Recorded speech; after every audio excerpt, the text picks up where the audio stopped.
expanding operations. We have entered a new phase in our war against Hamas, with strikes affecting the population in southern Gaza. A long-awaited moment for a veteran. As soon as I got that letter and I started reading it, I was ecstatic. After his sacrifice 5 decades ago, graduate students represent their work. We're about doing it over presenting it. At an event from an association of portfolios at FIU. These stories and more coming up on Newsbreak. Good morning, South Florida. I'm Julian Davis. I'm Samantha Gutierrez. Today is Tuesday, December 5th, 2023. Live from the Lee Caplin School of Journalism and Media in North Miami, this is Caplin News. Israeli armed vehicles approach new grounds in Gaza with the continuation of the war. According to a UN organization, 8 out of every 10 Gaza residents are displaced, nearly 2 million people. And as CNN's Ivan Rodriguez reports, Israel ground forces have now expanded their operations. Israeli ground forces are now operating in southern Gaza. We have entered a new phase in our war against Hamas. The IDF said Monday that they have hit hundreds of targets in Gaza just a day after they expanded ground operations to the entire enclave following the collapse of a truce with Hamas. And the humanitarian crisis in Gaza is growing as nearly 80% of the total population in Gaza is now displaced, according to the UN. If you look at Rafah, it used to have a population of 280,000 people. We know that there are over 700,000 people in the city now, and more people are coming. The UN says the civilian death toll in Gaza is rapidly increasing, and the United States is stepping up pressure on Israel to protect more civilians as combat operations resume. I have repeatedly made clear to Israel's leaders that protecting Palestinian civilians in Gaza is both a moral responsibility and a strategic imperative. Israel maintains it is going out of its way to protect civilians. What we are doing is trying to get people out of harm's way. We are very attentive to what the administration and our military-to-military counterparts are telling us. The IDF announced on Monday that 2 soldiers were killed in combat in northern Gaza on Monday. This comes as Israeli military officials say their objectives in northern Gaza are nearly completed. We haven't defeated them totally militarily in the north yet, but we've made good progress. I'm Ivan Rodriguez reporting. Families of mass shooting victims here in Florida banded together for a wrongful death lawsuit. They're making the argument that the Dollar General store in Jacksonville did not have the proper security at the time of the August shooting. The lawsuit even brought up the shooter's family, Dollar General, and the Interface Security System company, accusing them of negligence during this situation. A Vietnam veteran gets the recognition he deserves this morning after receiving a major military honor that was more than 5 decades overdue. Reporter Donnie Tuggle has more from community of College Station, Texas, just outside Houston. As soon as I got that letter and I started reading it, I was ecstatic. 56 years after being ambushed and wounded while carrying out a search and destroy mission in South Vietnam, Army medic Saturino Carpio has finally been awarded the Purple Heart. 8 of us got hit by a Claymore mine. 2 of us got hit pretty seriously, and we're the ones that got sent back home. The rest of them were sent back to their unit. It's been a long time. Apparently this medal never caught up with me on the way. Surrounded by family and friends. A couple of them got on me for not telling them anything. Like, Dad, how come we don't know all this? Carpio says he's grateful for those that helped him along the way, like retired veteran service officer Johnny Yepis and veterans advocate Mike Sutherland. We started working on this case when I was still working at the county. And then after I left the county, we still continued to go forward and trying to get the mission accomplished. And finally he received it, and I'm very ecstatic. I'm very happy for him. I don't want to say boost your ego, but it helps you mentally overcome a lot of that stuff that you have to deal with. It's because people, they know people are watching them and are thankful for what they've done for the nation. Carpio says while 56 years is a long time to wait for anything, he came close to losing hope, but is so thankful he didn't. That's quite a few times, quite a few. Or, you know, you're like, you know, you kind of give up, but then, you know, just sat back and waited. And, you know, once I sent off that letter from Waco, I said, well, if I don't get it now, that's going to be it. But I got it, thank God. That was Donnie Tuggle from KBTX reporting. A veterans group in the area plans to hold a public ceremony this Thursday to acknowledge this accomplishment.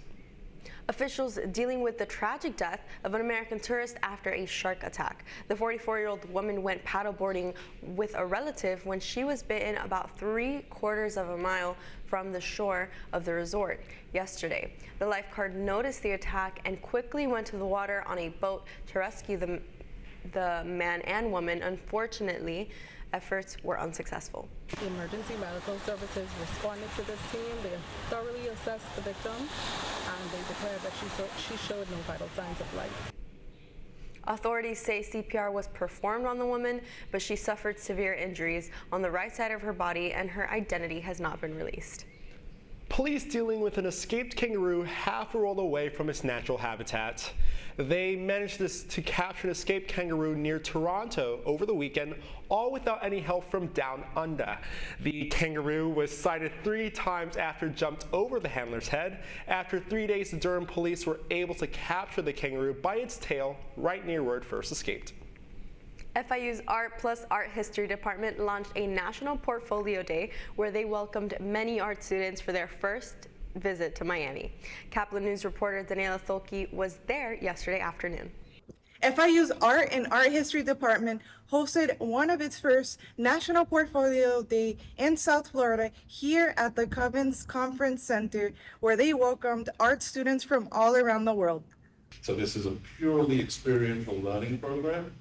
So this is about doing. But we're looking at students who are interested in entering MFA, Master of Fine Arts programs.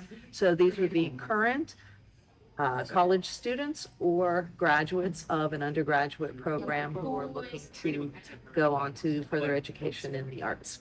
Radcliffe Art and Design, we're about doing it over presenting it. So if you want to get something done, you want to do it your own way, this is the place to come. I just want to see what they're really passionate about and to see what indications of that are visible in the portfolio and then give feedback based on that, on that criteria. So it's really, they're going to be coming from all kinds of disciplines, some of which I may or may not know as much about, so I think it's really important for them to talk about their work and their interests and why they're interested in pursuing an art degree. And even realities do change. Current MFA student Mark Herrera, who is in his second year, attended National Portfolio Day as a reviewer. I want to encourage the next generation of potential BFA, MFA students. Because I was there. I remember being nervous about whether or not I was good enough to get into a program, and so I want to be on that side of the table that says, yeah, you can do this. Students are encouraged to bring in their work, whether it's a photograph, paintings, or sculpture, in their portfolio. This is a great way to get their portfolios reviewed by professionals from international colleges and universities. At FIU, for Caplin News, I'm Daniela Tholke. If you are a member of Amazon Prime student, the company is coming in clutch this holiday season. The company is offering 3,000 student Prime members to take domestic flights during the holidays for only $25. This amazing offer is due to Amazon partnering with Student Universe 1000. Flights will be offered for 3 consecutive days. An FIU football star is getting ready to make a big move. That's still ahead, and so is this story. Miami, it's like alive, it's fun. Miami Art Week gets started with something big. More creative things will be back in 2 minutes. Severe weather can strike anytime, anywhere, but there's a simple way to stay safe. Hey, Jim Cantori here. I stay safe in dangerous weather by planning ahead. You can stay safe too with a few easy steps. Build an inexpensive kit with supplies for your family's needs. Write down important information like phone numbers and medications. Always talk with your family and remember any pets in your planning. Be ready, be safe. Start your plan today at ready.gov/plan.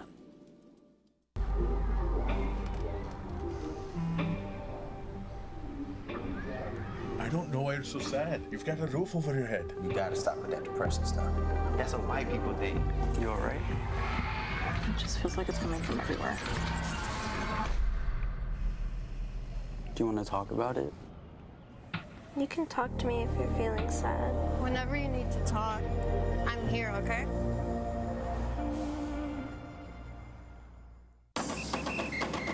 If you're buzzed and doing this,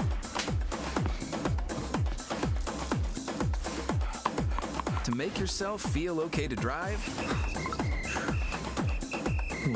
ZWX.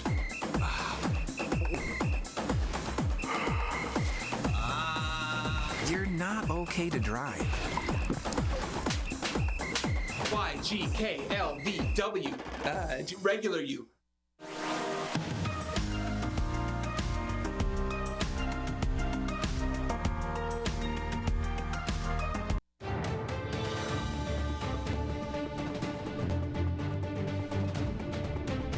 All about art, with a big unveiling to mark the start of Miami Art Week. The intricate composition unveiled in the design district. Caplin News reporter Virginia Tijerino explains how, as complex as a mural is, it's literally only half the picture. Art Basel Week has officially started here at Jungle Plaza. We're celebrating the unveiling of the mural Chronicles of Miami by artist JR. The mural aims to create a narrative and highly realistic composition of Miami, according to the artist's website. The opening party included food vendors and even Brazilian pop artist Anitta set to perform. A representation of Miami. It's like alive, it's fun. People are coming together, have a good time. It's about like community, you know, culture, which is super rich in like Miami. Yeah. People also mentioned why they attended the opening party. I'm a big fan of JR. I really love his work. I've been following muralists for a long time. I'm friends with a lot of graffiti artists in Miami. His murals really speak to me. A lot of them are in black and white. They have political messages. Lastly, the artist spoke about the creation process during the opening party. And we photographed them individually and record their story. And we went all over Miami to record more than 1,000 stories. So what you're seeing here is only half of the mural. The other half is at Super Blue. How many people here are in the mural? Oh wow, I love that. So, well, many people made me love Miami. Make sure you check out JR's mural and keep an eye out for Art Basel events still ahead. I'm Virginia Tijerino reporting for Caplin News. FIU fans saw the team's best receiver go to a place they never wanted to see, the campus of Notre Dame. Chris Mitchell posting on X that he, quote, had a great visit to South Bend this weekend, go Irish, end quote. Mitchell entered the transfer portal after totaling more than 1,000 receiving yards for the Panthers. Much more on this story in a new article out today on caplinnews.fiu.edu. You're watching Newsbreak, and we're coming right back.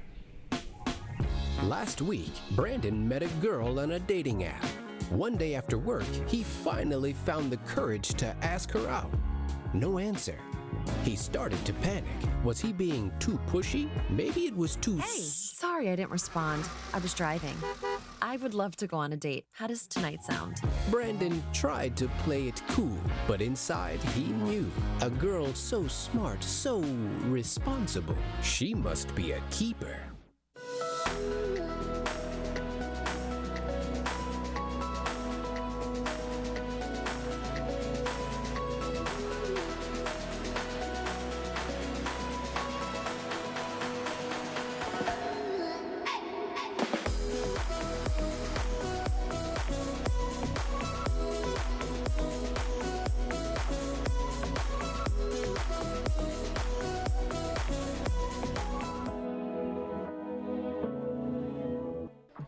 How do you know when you've made the right decision?